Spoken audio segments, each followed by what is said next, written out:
Hello, everyone. It's a pleasure to be here today. Before we begin, I would like to thank you all for taking this time out and joining the session.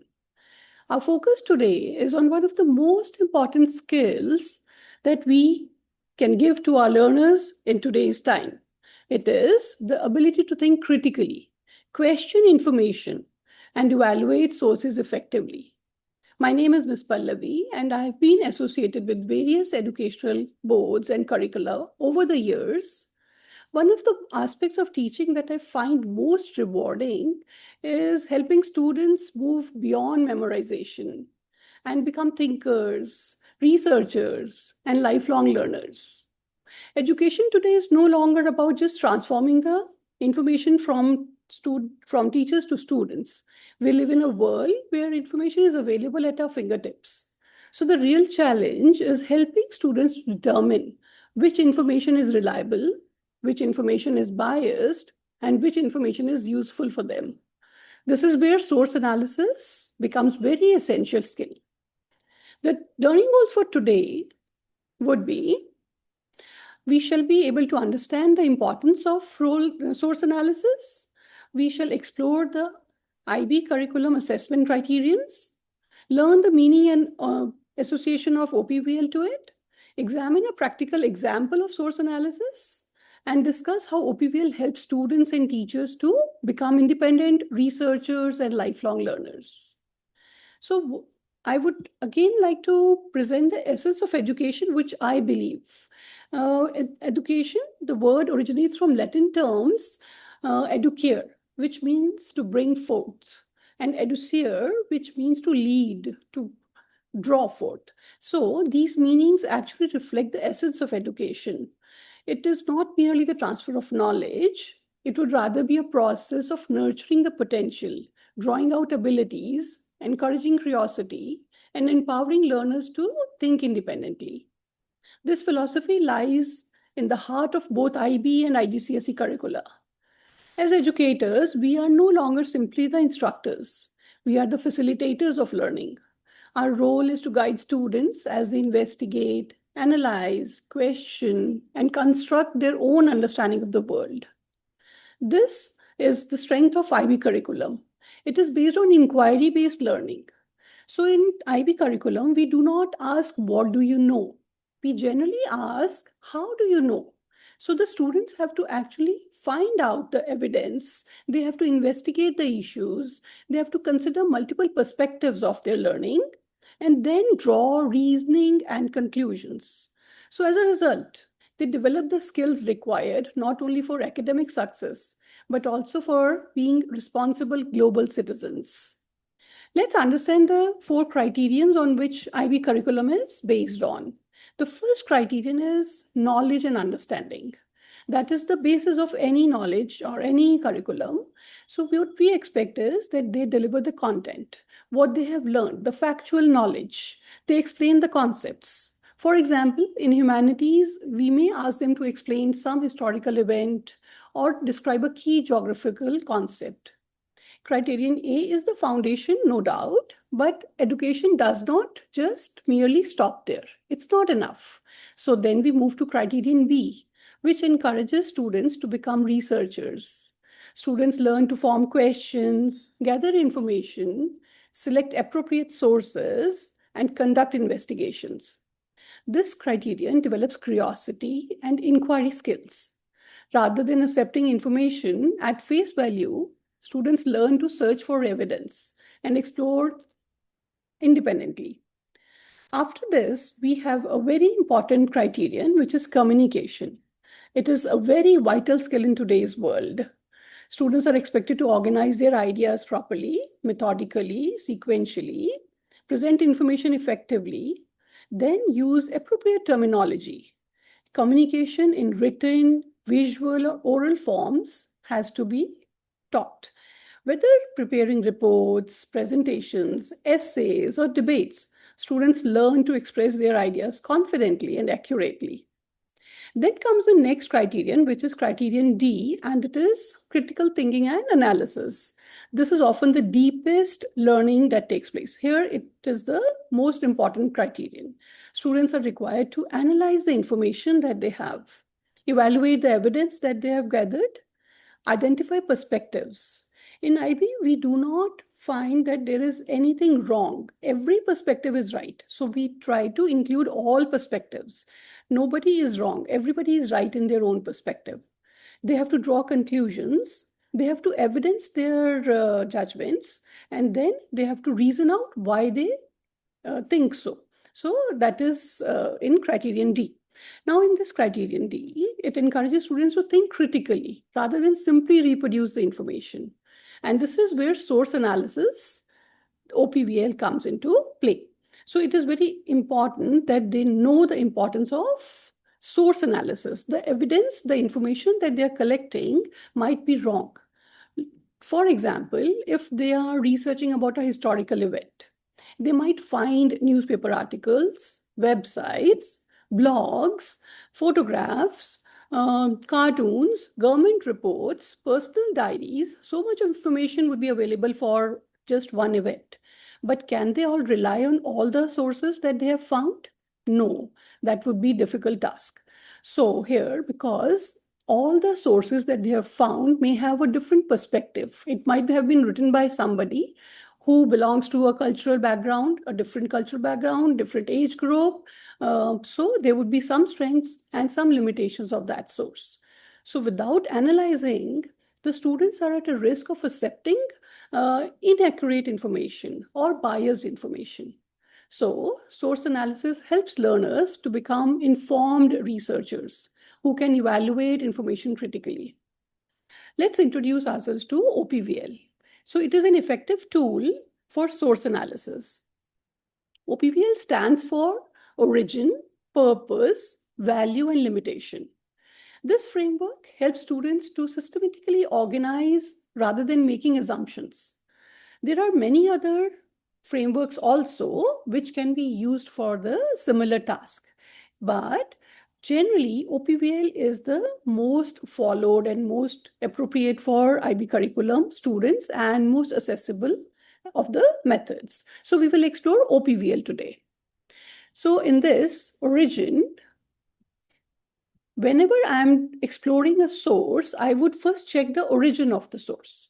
So what does an origin mean? Origin would be who created, who wrote that, who has, maybe if it's a picture, who has clicked that picture, maybe if it's an article, who has written about that article. So who is the publisher? There would be a publisher who must have published that, who would be the author of that article. So all these questions, the date when it was written, when it was published, all that comes in the origin.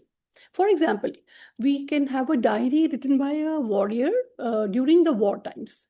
That would be very different from what a historical person or a history teacher might have written 50 years later.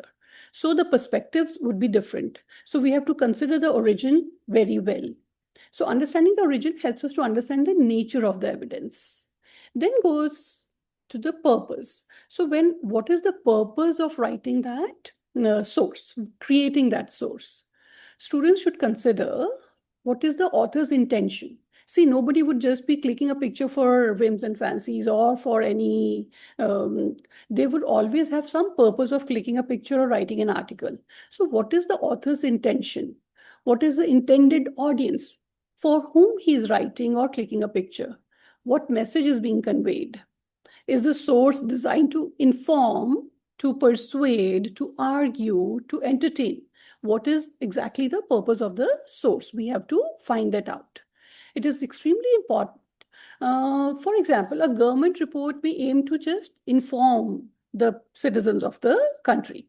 An advertisement may aim to persuade the customers to buy something. A political cartoon may aim to criticize. Recognizing purpose helps students identify potential bias and understand the author's motivation also.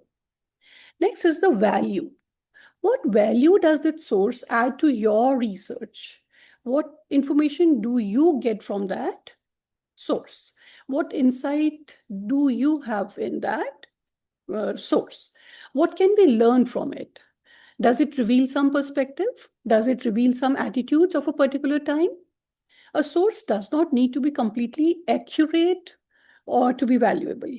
For example, a propaganda poster may be biased, but it still is relevant because it is going to reflect the public opinions of that time, the government policies of that time, maybe the public attitudes of that time. So a value is not judged by the perfection of the source. It's just its usefulness has to be there. Next comes the limitation. For every source, there would be some limitation. What information is missing in that? Is the source biased? Does it represent only one viewpoint? Is it giving the viewpoint of all the people living in a society? Can the information be verified elsewhere? Every source has its limitations. We all accept that. For example, a diary reflects only one person's views. A photograph might just capture the moment only. It does not reflect what happened before the event or after the event. A newspaper can be generally politically biased. So recognizing these limitations helps students avoid drawing incomplete conclusions. Let's see a practical evidence of how we have to write. So in this slide, you can take a screenshot of this, students, if you want. We have all the three: origin, purpose, value, and limitation in one poster. What we have to look for when we are researching about our sources. I'm going to the next slide, and this is a poster about a French Revolution, a historical cartoon. We are going to practice OPVL on this cartoon first.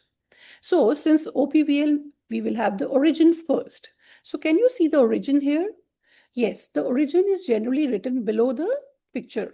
So we have the French Revolution, published June 27th, sources Museum of French Revolution.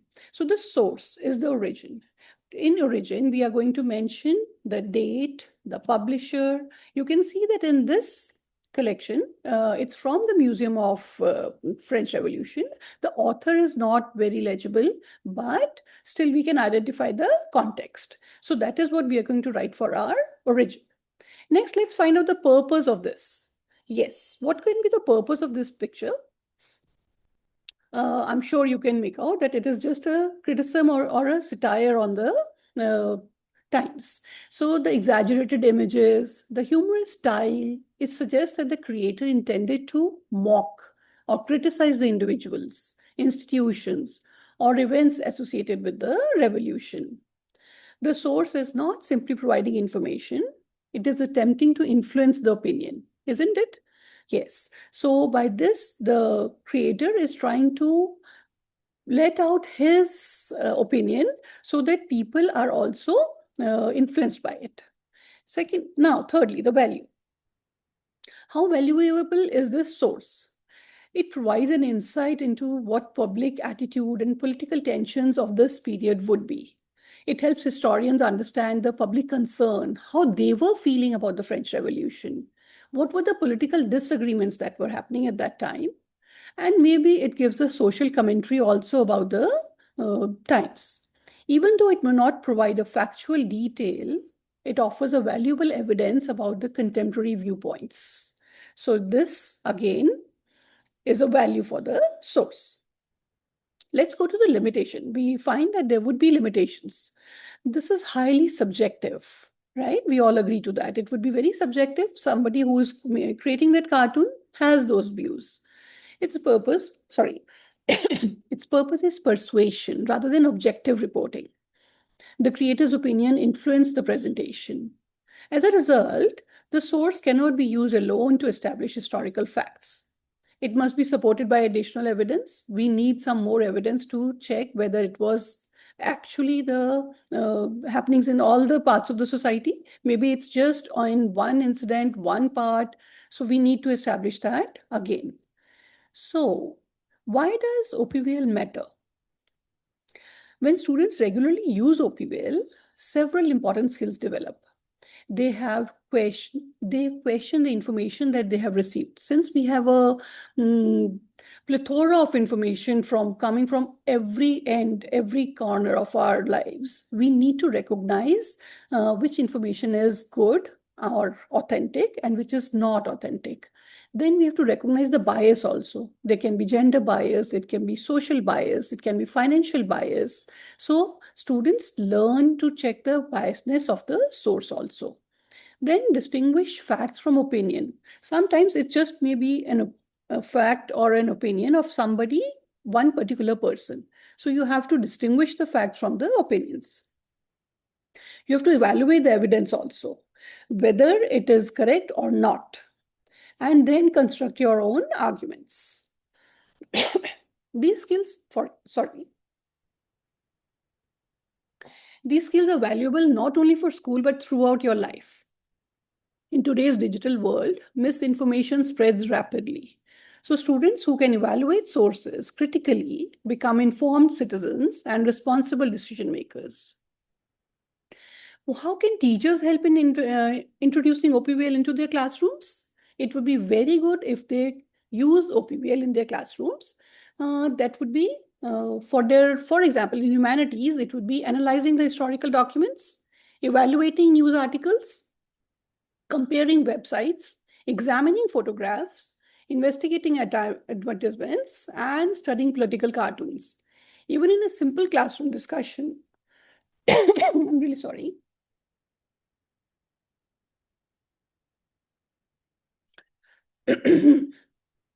So in classroom discussions also, who created this? Why was it created?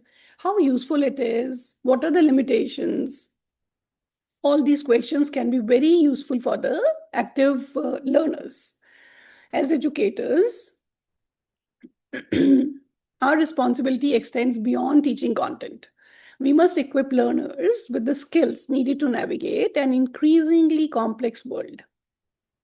IB curriculum and IGCSE curriculum recognizes this need through its emphasis on inquiry, investigation, communication, and critical thinking.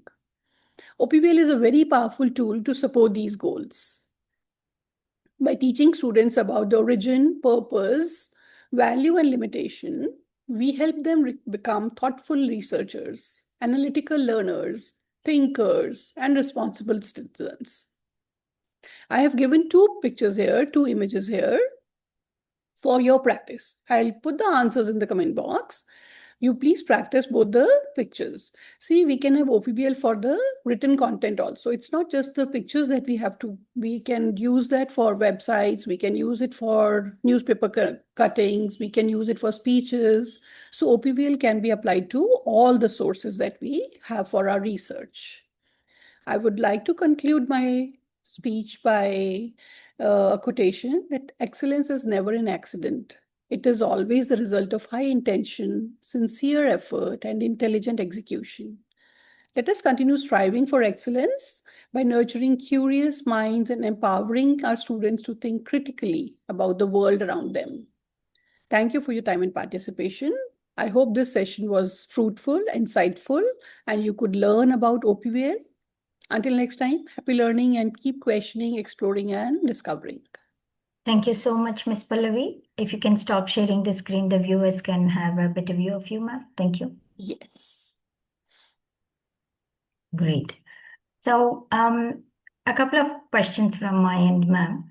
How does IB's inquiry-based approach differ from traditional teaching? In inquiry-based, we want the students to come up with their own viewpoints. For example, when we are teaching, we generally do not tell them the information. For example, if I have to tell them what is Renaissance, I am not going to give them an information. I'm not going to give them an definition, what is Renaissance. I would just be asking them, what do you understand by the term Renaissance? So they would be coming up with their own term, what they understand. Again, we ask them to, for example, in Columbian Exchange, there was this historical event which was Columbian Exchange. So what do? We ask them to find out about those food products or diseases which were exchanged between the new world and the old world. So we generally try to inculcate that habit of inquiry, to reason out what happened and why did it happen. We do not give the reasons. We tell them to find out the reasons why it would have happened. Why would it have been, the exchange would have been good or bad. We do not tell them that it is good or bad. They have to tell us whether the exchange would be good or bad according to their perspective. If they feel that no, ma'am, there should be no trade or there should not be any interactions, we accept that also. But then they have to reason out why they feel that. So that inquiry rests with the students. Great. So, what are the four IB assessment criteria, ma'am? So the four criterions would be criterion A, B, C, and D. In this, all the four are equally divided. So for example, if we have a 100-mark paper, we will have 25, 25, 25 marks for each criterion. So in criterion A, we generally test the bookish knowledge, the content, what the students have learned from the book. But that is just for 25%. After that, we ask them to investigate, to research about what they want to learn more about. Maybe there are some students who would like to explore more about the architecture of Renaissance, or some students would like to check the inventions that happened in that time. Maybe some other girl wants to know the uh, plight of women in those times. So we ask the students to explore their own topic. They have the liberty to check their own topic. They come up with a topic, ma'am, I'm going to research on plight of women or on architecture of Renaissance. So, and then I accept that, and then they research about it, and then the essay is written about it. So in communication, we generally have the format writing, where we give them the liberty to write about a diary entry or a letter. Maybe a person is asked to write a letter to his hometown. He is traveling, he's on a voyage and going to the new world, and he has to write back whatever he found new in the new world, which was not present in Portugal or Spain or the old world. So diary entries are written, letters are written in that way, postcards are written. Then we have the criterion C would be the critical analysis. So what we now want to know is how they have learned and how they are going to analyze that. So what they can make out from the pictures, what they can analyze from that all is covered in criterion C. Then criterion D would be the critical analysis of how they have emerged from that, how societies have emerged from Renaissance. So 800 word essay is given, where they put in their inputs, their evidences. They have to evidence each reasoning that they are giving, whether it was a good age, whether it was fruitful, has it influenced, has the architecture of Renaissance influenced the new world, or there was nothing good in it. So they have to give their evidences, they have to give their perspective. We are open to all perspectives. That is how all the four criterions go. So, ma'am, how does criterion D relate to OPVL? Criterion D in OPVL would be they have to judge if the source that they have been given, we give them the source, and then we ask them whether this source is reliable or not. So they have to reason out whether this source is reliable, authentic, or not. So we want them to check for their lifelong that whether if they are going to get another piece of social media when they grow up, are they able to make out whether it is authentic source or not.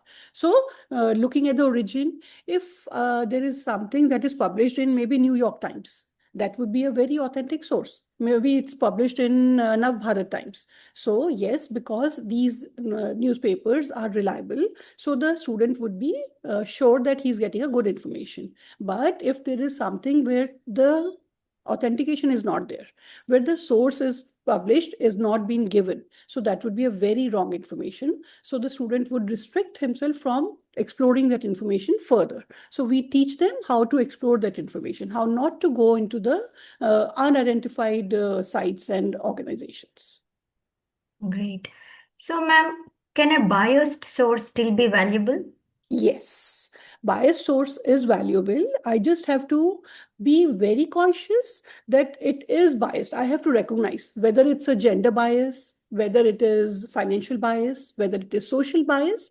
And when I have understood that it is biased on this term, I would be able to use that in my research, but I will have it in my back of mind that yes, this is biased surely. So I have to look for another information which is not as much biased. So all perspectives would be included, but then I would know that this is biased. My child should be able to recognize that. So I am here as a facilitator to tell them what types of bias we find in our society and how to recognize them. Then how does OPVL help students distinguish facts from opinions, ma'am? Yes. So OPVL would be, the facts would always be based on OPVL. If I am giving an information which does not have an origin, which does not have a purpose, or which does not have a value, it would not be a good source. So I should not be using that for my research or for my utilities. So students come to know as they progress that the sources which have a value, which are authentic, they have to be used. So that would always be a factful information. I would not just go around getting information from everybody who by the word of mouth. If somebody is saying, yes, maybe this government is not good, how do I relate to that? What evidence do I have that I can say that it is not a good government? So I have to collect that information. I have to be steadfast in my collection of information, that I should know that there are some facts about this government which prove that it is not good. Otherwise, it's not a good source. I cannot just say that this government is not good just by because some people have their own perspectives. So that's how I need to have the facts with me to prove any evidence, to prove any claim that I'm making on anybody. Okay. What other source analysis frameworks exist besides OPVL, ma'am? Source analysis again would be like, if I'm analyzing maybe the GDP of the country, I have to analyze and then I have to check whether the GDP is improving or it's deteriorating. So I have to be checking the data. I cannot just base my information on a few facts or on a few numbers that I have got from maybe from my locality or from maybe from a village. As a total, what Indian GDP is, I have to collect the data. Then only I can analyze the information properly. If I'm just taking again, the word of mouth, my claim would be very wrong. So analysis has to be done on the basis of data, proper collection of data only. Mhm. So, how should students handle conflicting sources, ma'am? Yes, the first important thing whenever we go to any of the sites, it would be the educational sites or ORG. ORG or EDU would be the sites which would be the most appropriate. Many sites would just pop up on your laptops, computers, which would not be authentic. So I would recommend students to go to certain sites which have the authentication of the government. So ORGs, EDUs, some university websites, they are authentic sources. So they should be relied upon. Can OPVL be used in subjects beyond humanities too? Yes, of course. We use OPVL in mathematics, we use OPVL in sciences, we use OPVL in languages also. So it is because, for example, if I'm talking about William Shakespeare, I would again be analyzing the poetry, whether because there can be some changes made in the original poetry also. So I should first check whether the origin of the source is authentic or not. If the poetry has been changed, the value of that source would not be good. So OPVL is used in all subjects. Great. Last but not the least, ma'am, how does OPVL prepare students to be responsible global citizens?